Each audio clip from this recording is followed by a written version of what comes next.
special sitting tomorrow that will decide on how to go about Nairobi Governor Mike Sonko's impeachment. The fate of Nairobi hangs in the balance. Speculations are tonight rife on the possible scenarios that could play out if Sonko is impeached or if the Senate offers the embattled governor a second chance. And as our reporter David Mudhoka reports, the pull and push for the city leadership already threatens to plunge the city into a dire crisis.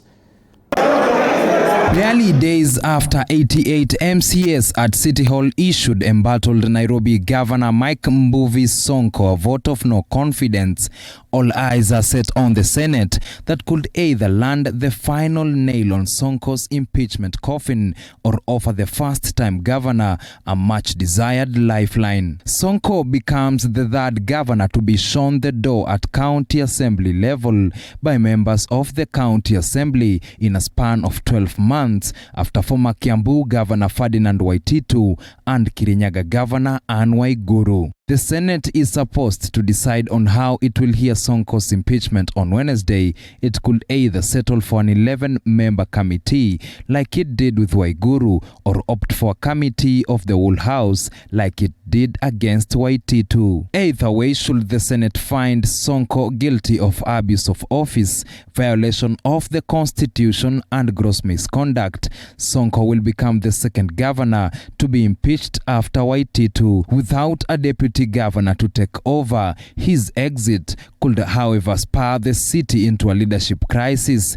James Mamboleo, an advocate of the High Court, explains. However, should the Senate finally uphold the impeachment of the governor, of course then you know the process that kicks in as established by the Constitution is that essentially the deputy governor is supposed to take over for the remainder of the term. Now Nairobi is in a special circumstance in which it does not have a deputy governor. Mamboleo further rules out that neither Sonko's former second-in-command Polycarp Igathe nor Sonko's latest nominee for the deputy governor position, Anne Mwenda, can legitimately take over. If anyone raises the question whether Igathe did not resign or not, the simple answer is this. So where has he been for the past, I think, more than 2 years? Anne Mwenda, to become deputy governor of Nairobi County, first and foremost, she needed to be vetted by the county assembly and approved, which did not happen. Doubt has further been cast on the legality of Nairobi Metropolitan Services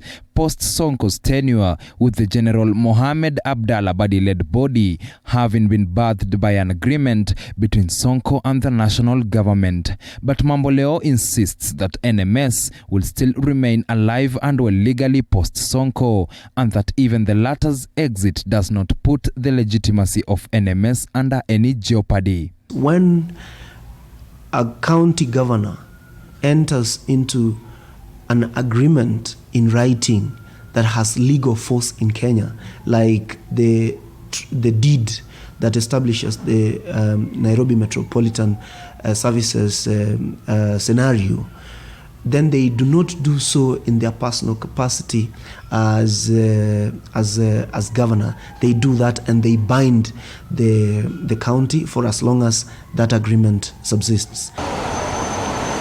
On the flip side though, should the Senate save Sonko's skin, Mamboleo has warned that Nairobians should brace for a tumultuous reign, insisting that the governor could face an uphill task, appeasing Nairobi residents as well as the very county assembly that overwhelmingly hangs Sonko out to dry. With the Senate expected to kickstart the next and final phase of embattled Nairobi Governor Mike Sonko's impeachment, it is just but a matter of days before the verdict that either saves or shows Sonko the door is out.